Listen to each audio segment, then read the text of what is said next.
Hello, everybody. Welcome to Module 6. If you are seeing me a little bit not as dressed up as usual, it's because if you are in the United States, many of us have Thanksgiving. We have a Thanksgiving break, and so I'm working at home this week. Our online classes do continue even over Thanksgiving break because we have to be done in 8 weeks. So that's why. So that's the reason I have my work at home attire on, my Army wife hat and my t-shirt. So we're on Module 6. I just kind of want to remind you of where we've been. So of course, this class is about methods of teaching language arts. And so far we looked at, in Module 1, we looked at the overview of what are the language arts, what do they consist of. We then looked at oral speaking and listening, and you guys did a video, you taught a lesson, you did a video, and you did a reflection. We then, in Module 3, we looked at visual learning, and you looked at those standards that address visual literacy, and you created an infographic about that. So we did that. We talked about UFly, right? And with UFly, I showed you a scripted reading lesson, and then you had to tell me how does it align with the language arts? How could you adapt or modify it? Because I wanted you to see that, yes, we do teach scripted lessons, but we can adapt those in order to ensure that we've met all the language arts. And then last week, we looked at writing instruction, and you did similar to like what you did in week 2. You taught a writing lesson using that explicit instruction, and you did a video and then a reflection. So now we're on week 6. So what is week 6? In week 6, we are going over grammar and spelling. And so I want to share my tab, and I want to first go over some content, and then I will go to your video. And just so you know, I'm at home, so my husband may pop through. I told him not to walk in, but he probably, I bet you he will. We'll see. Okay, so let's go ahead and start. So what does research say about grammar and actually it should be spelling instruction? What we know is that the most effective way to teach grammar and language conventions, and we're going to talk about spelling, is in meaningful context of reading and writing. And that's what the language arts is all about, teaching in meaningful context. It shouldn't be isolated. So first, what about grammar? When do we teach grammar? I would suggest teaching grammar in the writing process. And so if you think about the writing process, you have revising, and then that revising is more when you get into the craft, which was kind of last week, but then you do editing, and editing is when you get into that grammar, right? And so I would say in the writing process. Number 2, you need to teach grammar with grammar mini lessons during your writer's workshop. You need to teach it during conferences, well, it's one-on-one conferences that you have with kids. And then you need to teach grammar with peer editing groups, self-editing. And of course, we want to model good grammar through our literature. And so those are some places to teach grammar. It should not be isolated. So one suggestion I would have is to use mentor sentences to teach grammar, mechanics, and conventions. So I'm just going to show you one way that you could do that. And the reason I like this way with grammar instruction, because it's not isolated away from real reading and real writing, and children can transfer the writing, the spelling, and the grammar to their own work. So one thing one way that I've taught it before is the first step is I'm going to teach, provide explicit instruction on whatever it is. So let's say that I am teaching about adjectives, that an adjective is a word that describes a person, place, or thing. I'm going to give them a definition. I'm going to then brainstorm with the students some adjectives. So we might say a Post-it note is thin and flat and yellow and flimsy and sticky. And I might have partners go back and forth and talk about it's thin, it's flat, it's sticky. Then I want to read and listen to words that have adjectives. So I would suggest picking a great mentor text, or you can use students' own work that has great adjectives in it. Then one way you can do is identify those. So here I have I have adjectives identified. It's a new animal. It's a faraway place. It was a keen scientist. Electric blue fence, a bright blue eyes. So I would identify those adjectives. But whatever skill you're teaching, you would identify it. Then we have step 4 is what we call the wreck-it. And that's where we're going to take it out. So we're going to take out all those adjectives and then say, how is our writing different without the adjectives? If you were teaching prepositional phrases, again, you would follow the same format. You would define it, right? You would go back here. Let's say you're doing prepositional phrases, you would define it, you would give examples, you would read and listen to those prepositional phrases, you would identify it, and then you would wreck it, take them out, and you would talk about how was our writing different now that we took those out. We're going to study it. We're going to think about the effect that it had on the text. So whatever skill it is that you're doing. And then lastly, we want to revise and write and revise. So then I would have students, okay, now that we've gone over what an adjective is, I want you to go into your writing, that work that you're doing, and I want you to add adjectives that will add to whatever it is you're working on. When I was a kid, I remember getting worksheets, and I would have sentences and read 20 different sentences, and it would say, circle the adjectives, circle, circle. And I would circle the adjectives or circle the prepositional phrase. The problem with doing things like that is then when kids go to writing in their real authentic writing, they don't transfer that. And so strategy like this is much better because it teaches grammar in the context of what you're doing. Okay. So how do you know what to teach, what grammar to teach? Well, your standards will guide you. Your standards will tell you the grammar skills that students need to know. I know in Florida, they have the Florida Best Standards, and it explicitly shows you those standards that you need to teach per grade level. And that's a way that you can look at it. You can also, and I'm going to pull those up for you now. Of course, the best way that you can teach those skills is you also want to look at their work, right? So you want to find the student work, and then as you're analyzing that student work, that will help you to determine the what grammar needs to be taught. So again, you're going to use those standards to support what needs to be taught, but the best way to is we need to look at the student work, we need to analyze their student work, and we need to figure out, is this something that I need to do in context, or I'm sorry, with one student or with my whole class? So let me share with you an example what Florida does, and I'm sure your state has something similar. So in Florida, here we have the Florida Best Standards, and it has all of these are the progression of skills for grammar instruction. And we can see that it's color coded by yellow is introduced, in green, that is when it should be mastered, and in R is when it is reviewed. So we can see in kindergarten, students need to know how to begin each sentence with a capital letter, use punctuation. They should be able to capitalize the days of the week, the months of the year. They should be able to form regular plurals by adding S and ES. And then they should be able to use interrogatives to ask questions, right?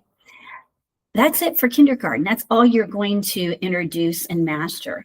Then it goes on to first grade. We're going to start capitalizing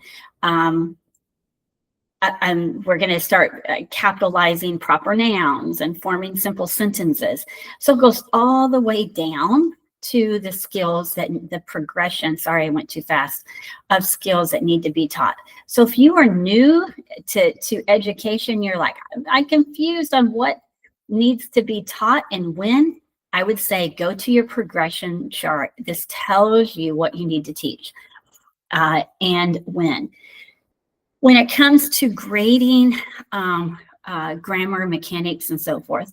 What I usually advise my students is I grade up until that point that the students should have mastered the skill. So if I am looking at a first grader's writing, I can see all the skills that first graders should have mastered. First graders do not master how to use colons or hyphens. So I'm not going to count that off for the first grader. I might note it, but I'm not going to count off for the grade because I'm only going to count off for the grade up until that point that I've taught the skill. Hope that makes sense. So that is a good way that you can know what you need to teach in grammar. Okay, so let's get back to what I was sharing with you. So we talked about grammar instruction. And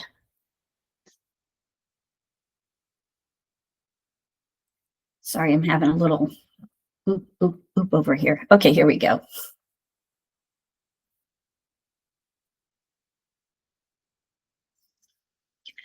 Undo this.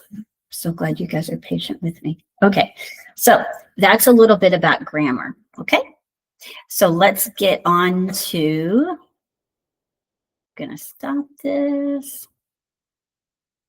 Then I'm gonna go back. Here we go. Okay, so sorry, it took me a minute to get all of this. So we talked about grammar. So let's talk about spelling now, okay?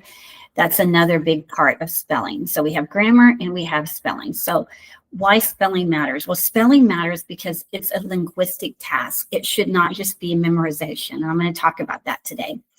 It requires phonological, orthographic, and morphological systems. And lastly, it supports reading, writing, and vocabulary. So let's get into this. Traditional spelling tests don't work. Why? Because they measure memorization, not transfer.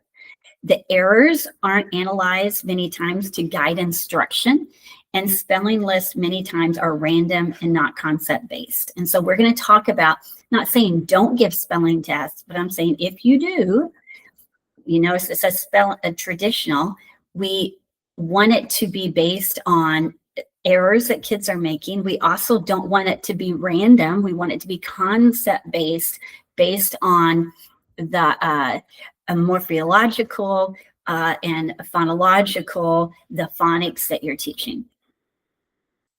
Some problems, students many times forget the test. They document failure, but they don't document what the student can do. And really there's little instructional value for students and teachers. So what are some more effective ways? Well, we want to use diagnostic analysis of student writing, and that's actually what you guys are going to do this week. You're going to look at some student writing and diagnose it. We want to teach phonology, morphology, orthography, and etymology. And then lastly, we want to use authentic writing samples. So you've probably heard this a zillion times in this class, but we know that spelling should be explicit, focused on clearly, that it should teach clear and direct single skill. Okay, so maybe you're doing CVC words with short vowel sounds. We want to use controlled language, provide opportunities for modeling, guided practice, and independent practice, so that I do, we do, you do model. It should be systematic. It should follow spelling that focuses on a scope and a sequence. So this is where you can look at your phonics, scope and sequence, and your spelling should follow, right? So that's what we know. There are 3 ways to teach spelling, and this may be new to you.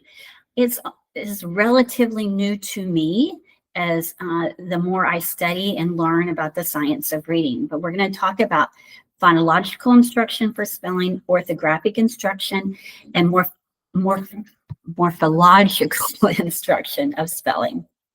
So let's get started. Phonological spelling. Phonological spelling instruction focuses on mapping sounds to letters. So if I said the word hat, at, I know that has 3 phonemes, right?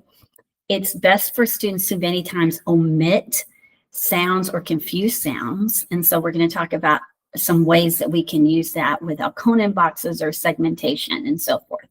So phonological errors occur when students cannot perceive or segment phonemes. And so I see this often. I'm working with some kids that I tutor, and I have one little boy that consistently inserts an extra phoneme into all of his spelling.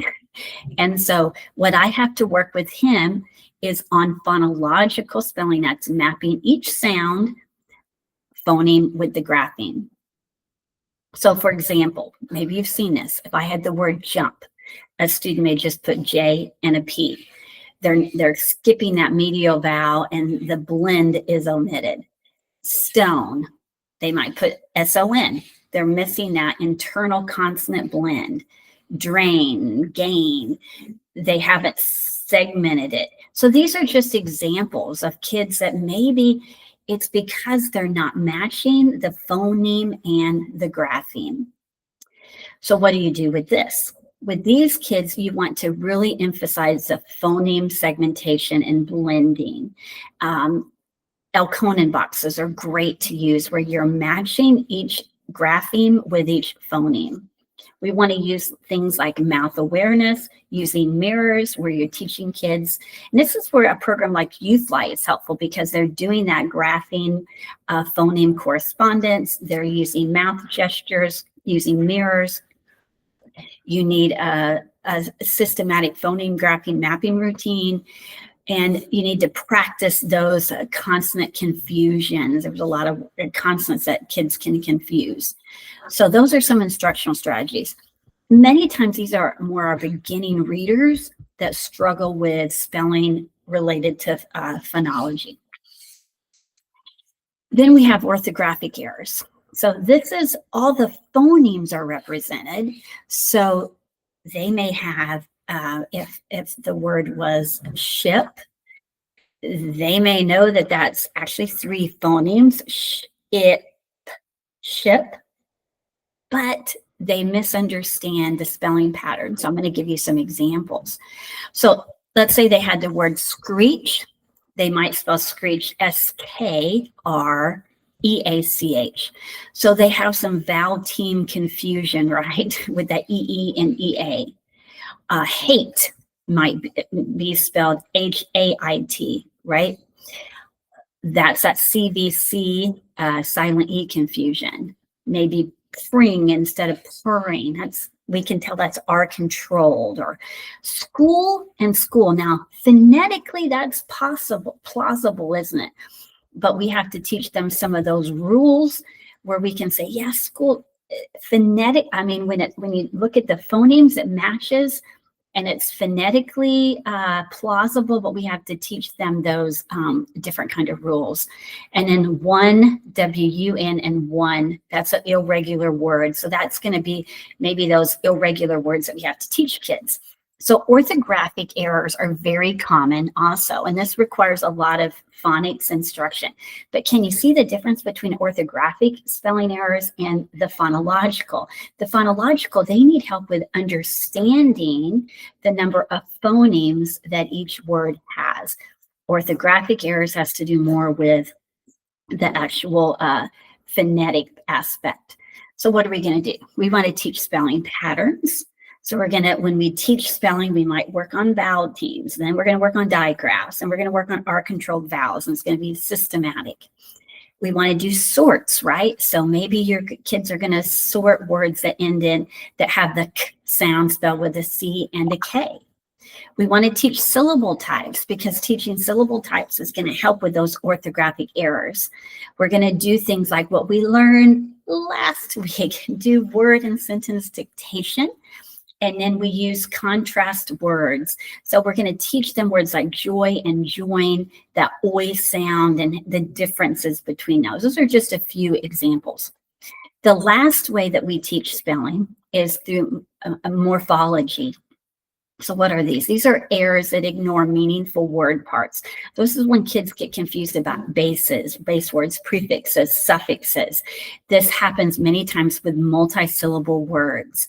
So again, this might be when the kids are getting a little bit older and can begin to read those multi-syllable words. Some examples, if you had the word dishonest, right? Dishonest, we can see that the word honest is incorrectly spelled, right? Rebuild, the prefix and the base word are incorrect.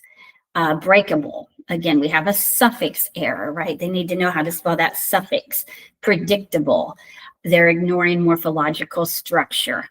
And then happiness, incorrect suffix rule. So they don't know the rule about adding the suffix. What are we going to do for this? Well, we need explicit morpheme instruction. That means teaching kids about prefixes, base words, and suffixes, which is all a part of your standards too. We need to teach them word sums, so how to put words together. Heal, health, healthy, right? How those words translate. So then we need to teach derivational endings. That's going to be those suffixes and inflections, those prefixes. We need dictation with morphological related words. So words maybe that have able as a suffix or dis as a prefix. And we want to highlight stable spellings of morphemes. For example, sign, signal, and signature have a stable IGN in it. So I want to give you some examples. So here we have the word, students spelled SEB. The correct word is ship. Okay, why would they do that? Well, that is a phonological mistake. The student, first of all, substituted the B for the P and omitted that medial sound. So they're really not able to segment phonemes. So again, SEB, there you go. Okay, we would want to use Elkonin boxes. Practice minimal pairs. By minimal pairs, I mean ship and sheep are very similar. It has the sh and the p, but that medial sound is different. Hat and bat, again, it has the AT. The only thing we're changing is the initial sound. And then we want explicit instruction in those final consonant sounds. Some kids, have you noticed that they'll spell a word and they just get the last sound incorrect? It's almost like, I'm tired, I'm done. What about the word happy? I did not spell the word incorrectly. I'm sorry.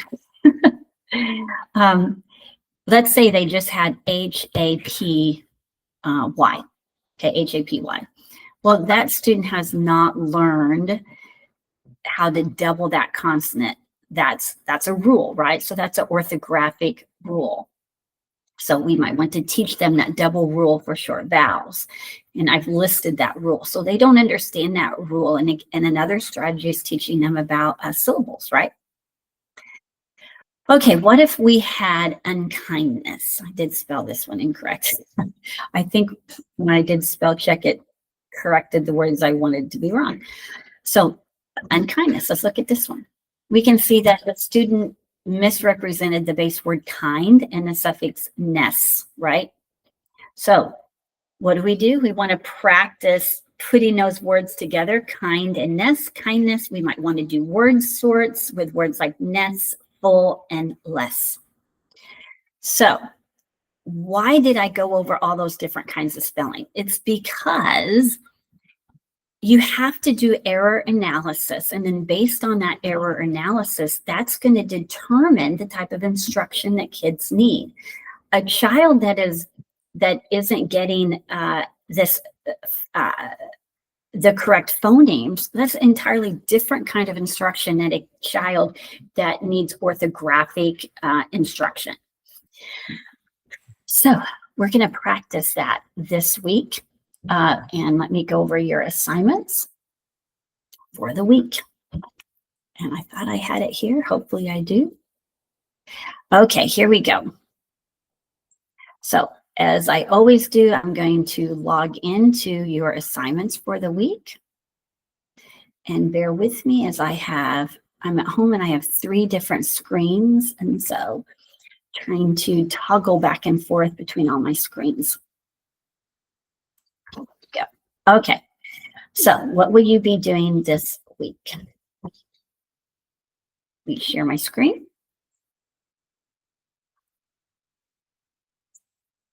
Okay, so this week we are in week 6. So let me go here.